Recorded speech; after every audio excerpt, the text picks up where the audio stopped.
Karena data Bapak Ibu semuanya akan kita pakai sebagai penimbang untuk penghitungan inflasi. Biasanya duit 50.000 kita bisa bawa pulang minyak goreng kemasan 2 liter itu 2 kantong.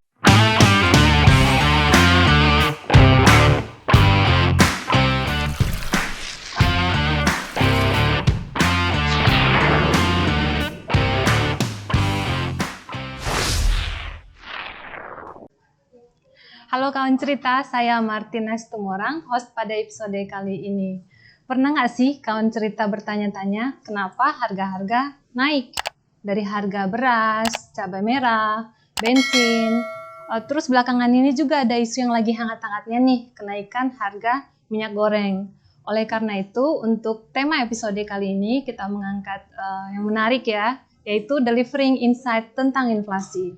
Kita kedatangan narasumber nih yang istimewa jauh-jauh dari Jakarta, yaitu Ibu Mega Ria Jaya. Halo Bu Mega, sehat Bu? Halo Tina, sehat. Perkenalan diri dulu boleh ya Bu ya? Oh boleh. Perkenalkan, saya Mega Ria Jaya, fungsional statistik ahli media di Direktorat Statistik Harga BPS RI. Kita sangat senang nih kedatangan Bu Mega di sini di Medan ini, terutama bisa sharing di podcast pas kali ini ya.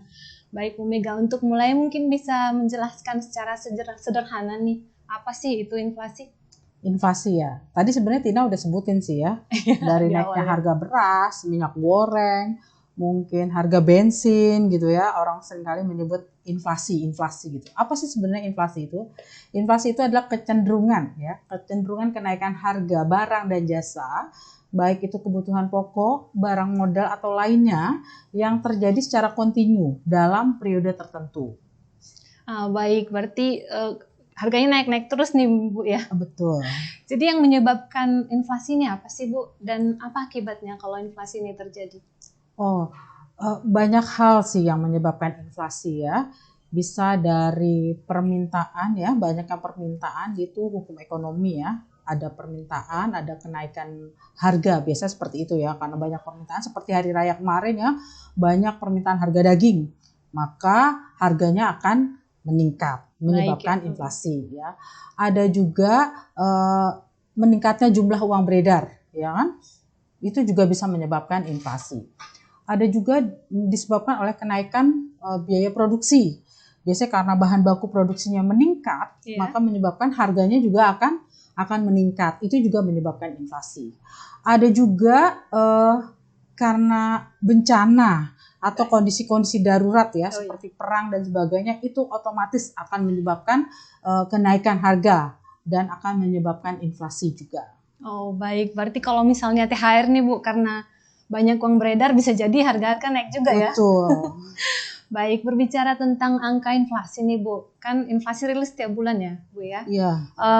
Jadi rilis di Sumut yang April bulan lalu ya Bu ya, ada inflasi bulanan ini, angkanya 0,44%. Kemudian ada inflasi tahun kalender 1,99%, dan juga ada inflasi tahun ke tahun yang angkanya 3,63%. Ini maksudnya angka-angka inflasi ini apa sih Bu?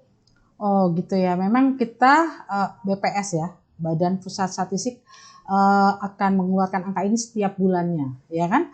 Jadi kalau angka tadi 0,44% di BPS Sumut bulan April lalu, itu angka perubahan indeks. Inflasi itu merupakan perubahan indeks harga konsumen ya. Bulan April dibandingkan bulan Maret.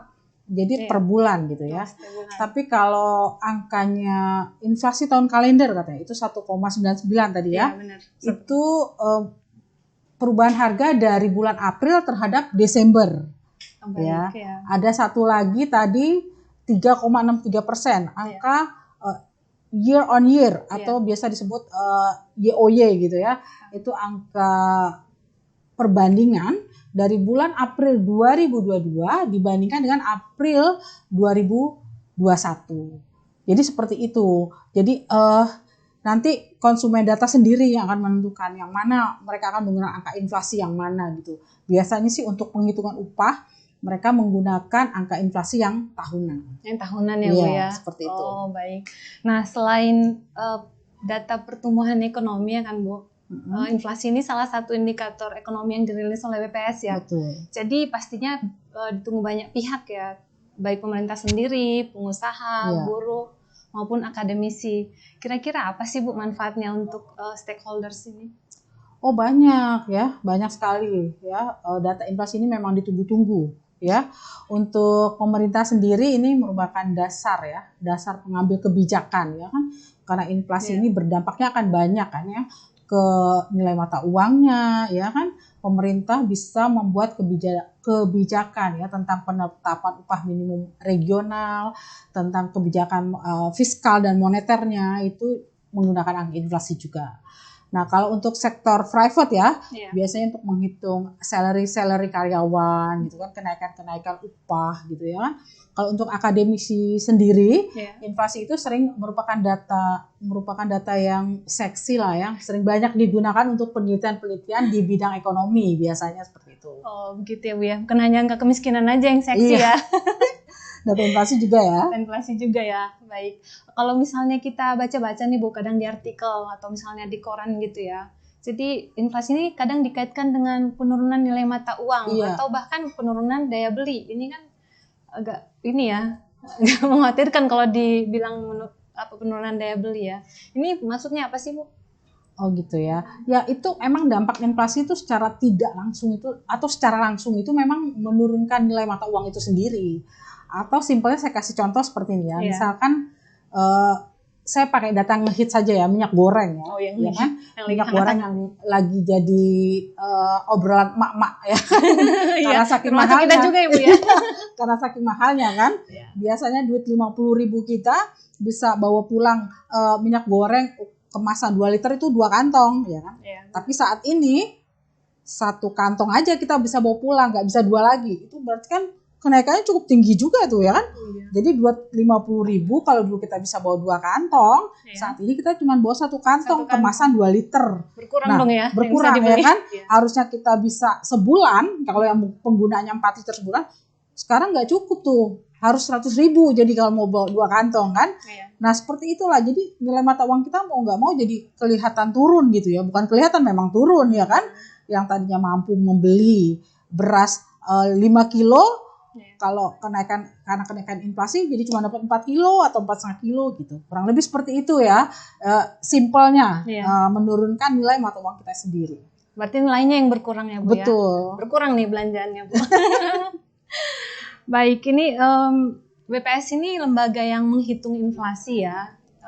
Gimana sih Bu cara penghitungan inflasi ini? Kayaknya ribet gitu ya, banyak rumusnya. Gimana sih yang sederhananya gitu? Simple sebenarnya, simple ya untuk kita menghitung inflasi itu. Inflasi sendiri tadi sederhana sih sebenarnya, perbandingan harga ya.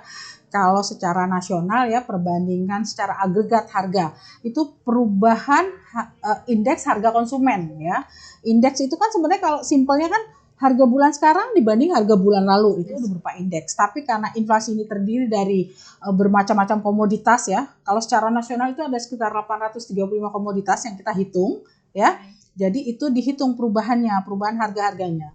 Rata-rata perubahan harga secara agregat itulah, perubahan indeks harga konsumen itulah yang kalau dia naik itu menyebabkan inflasi. Nah, untuk menghitung inflasinya kan dari perubahan harga itu tidak hanya perubahan harga saja. Kita juga punya penimbang nih. Penimbang ya. Apa nih? Jadi penimbangan dapur kan? Bukan dong. Jadi penimbang untuk harga-harga komoditas itu. Gimana dapatnya tuh? Nah, itu dapatnya dari survei biaya hidup yang sedang berlangsung saat ini. Saat ini sedang berlangsung ya Bu ya? Di seluruh Indonesia loh. Oh ya? Iya. Berarti di Sumatera Utara juga ya? Iya.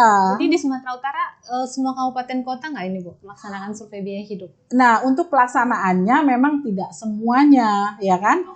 Tidak semuanya, jadi kabupaten kota terpilih saja ya kan yang dianggap mampu atau bisa representatif atau mewakili angka provinsinya. Jadi tidak semua kabupaten kota memang. Cuman di Sumatera Utara ini ada sekitar 8 kabupaten kota di pelaksanaan survei biaya hidup 2022 ini. Oh, 2022 ini ya. Berarti hanya 8 aja, kenapa nggak semuanya sih Bu, biar lebih representatif gitu? Oh iya ya, maunya gitu ya. Jadi masing-masing kabupaten kota punya angkanya sendiri. Bener, gitu ya. Pasti sangat bermanfaat. Iya, tapi lagi-lagi karena SBH ini membutuhkan anggaran yang lumayan besar ya. Jadi kita pilih dulu lah, kita pilih dengan menggunakan metode tentunya ya, tidak sembarang pilih-pilih ya Bapak Ibu ya. Jadi kita menggunakan metode sampling kalau orang statistik bilang ya, pemilihan sampelnya nggak ecek-ecek gitu, maksudnya ada teorinya gitulah. Ini ada teori statistiknya yang memilih kenapa hanya 8 kota kabupaten yang di Sumatera Utara yang terpilih gitu ya Bu ya. Baik Bu Mega. Jadi untuk sebagai pertanyaan terakhir nih, kira-kira apa peran dari masyarakat ya untuk mendukung penghitungan inflasi yang dilakukan oleh BPS nih Bu? Oh, masyarakat harus mendukung banget ini. Memang datanya dari masyarakat, Bapak Ibu semuanya. Survei biaya hidup 2022 ini sedang berlangsung ya, dari Januari 2022 sampai Desember 2022. Survei ini berlangsung selama 1 tahun. Tapi kita bagi menjadi 4 triwulan. Jadi masih 3 bulan. Jadi sampel terpilih akan diwawancarai atau ditinggalkan kuesioner yang harus diisi oleh Bapak Ibu sekalian ya. Jadi tolong diisi dengan baik, disambut petugas kami, petugas SBH 2022 ini, kemudian diisi dengan baik dan benar Bapak Ibu, karena data Bapak Ibu semuanya akan kita pakai sebagai penimbang untuk penghitungan inflasi berikutnya dengan tahun dasar yang baru. Tahun dasar yang sekarang kita gunakan 2018 Bapak Ibu, udah cukup lama. Mari Bapak Ibu sukseskan survei biaya hidup 2022 ini dengan mengisi formulir SBH 2022 ini secara baik dan benar. Baik Bu Mega, terima kasih atas insight dan penjelasannya ya kepada kawan-kawan cerita di sini. Kita harapkan sih kawan-kawan cerita sudah paham nih kalau misalnya mendengar kata inflasi, terutama kalau BPS sedang rilis nih Bu ya. Jadi Bu Mega kapan nih rencananya balik ke Jakarta? Besok. Oh, besok ya. Oke, hati-hati di jalan ya Bu ya. Oke, kawan cerita, sampai di sini episode kali ini. Sampai ketemu di episode selanjutnya. Dijamin ceritanya pas, momennya pas, dan pasti pas untuk kawan cerita. Terima kasih.